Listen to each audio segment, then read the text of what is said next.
Duty. But from the onset, allow me to state that the article does not have this time round a written report, but reiterates the issues raised during its May 2023 report. I also want to thank you, Mr. Chairman, for literally reporting everything we're supposed to report, chapter by chapter. So I will just reiterate issues that maybe have not been reported in the past report. And I would like to be brief in that I will start with Article 119 of the agreement regarding the restructuring and reconstitution of the commissions and independent institutions that are important for the conduct of elections. In this regard, I want to say that the parties to the agreement has allocated to themselves the 17 commissions that are outlined in the agreement. Out of the 17, there are 4 which are pending enactment of the legislation for their establishment. And in that regard, the key commissions that are critical for the conduct of elections will be the NRC, the National Constitutional Review Commission. Under the National Constitutional Review Commission, we have received a draft budget for the commissions to operate. We have also sent a message to all the parties to submit the list of their representatives to this commission. Last Thursday, 2 parties, the ITGONU and the IO, were still work in progress to give us the list of the nominees. We are supposed to have a meeting today in order to receive the nominees of the other parties. I think we have received the nominees for OPP and for SOA. We are now awaiting ITGONU and IO.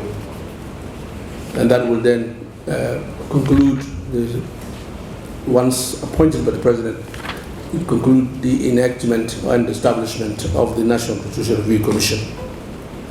Under this item, we have also agreed with the UNMISS and other UN agencies and partners on how to proceed with the electoral and constitutional making process. We have also looked at the Political Parties Council. The bill is out, it has guided us, and last week we met. Unfortunately, the IO was not in attendance. They were still working on their nominees for the other commissions. So this afternoon, we're supposed to meet and agree on how to conclude on the establishment of the Political Parties Council. The bill is clear. The bill provides that the chair, the deputy chair, will be appointed by the executive, that means the presidency, and it sets out representation of the political parties as well as stakeholders. So we are supposed to hold a meeting this week with all the stakeholders, civil society organizations, the faith-based organizations, the academia, in order to now give us the list of their nominees. Unfortunately, we were interrupted this week, but I can assure you that early next week, we will hold a meeting of the parties, including the stakeholders, in order to nominate representatives to the Political Party Council. This is a body that is non-partisan. It is not subject to political allocation. So we should be straightforward in dealing with it. The other important commission with regard to election is the National Election Commission. We have now again received the budget for it. This is one of the commission which the parties to the agreement are now considering nominees to represent them in this commission. So I expect that early next week we have all the nominees of the parties to the agreement, and we should be able to constitute that commission.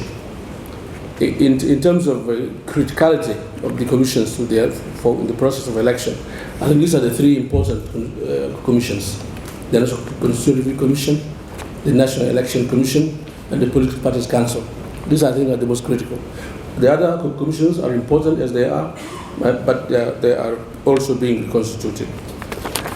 Mr. Chair, I think you outlined the status of the bills for the Commission for Truth and Constitutional Healing, as well as the Competition Protection Authority. You recall that we held a workshop from the 15th to the 17th of last month, and indeed the task force, which is in the Ministry of Justice and Constitutional Affairs, is enriching the draft bill with the views and experiences gained during this workshop.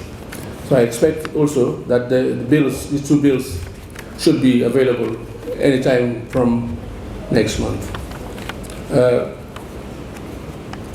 I would like to say that the constitutional making process is clearly defined in the bill, and there shouldn't be any misunderstanding of introductions that are not there.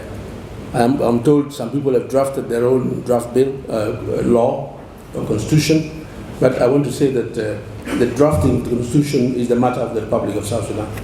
We will not accept any other bill, any other draft from anywhere else.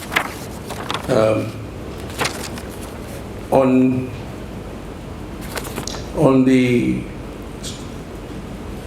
conclusion on the organization of the second Echelon, I would leave it to my friend, the Secretary of the NTC, to update us, or the JDB representatives behind to update us.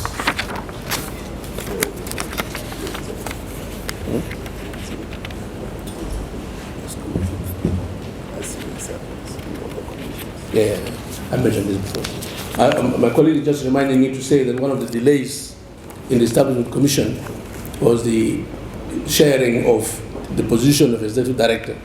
But all of us, as parties to the agreement, have agreed that we will not confuse civil or servant positions, such as executive directors, to be allocated politically.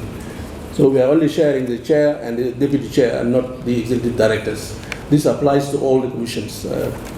And I think it was the matter that delayed us to reach a consensus on this matter. Otherwise, Honorable Chair, I'm glad that you know the TNLA is going ahead with ratification of bills. You also know that the JDB is progressing with the establishment of the second echelon of the security sector, and that the issue of appointment of the Minister of the Interior and Minister of Defense is a matter for the Presidency to resolve. Thank you.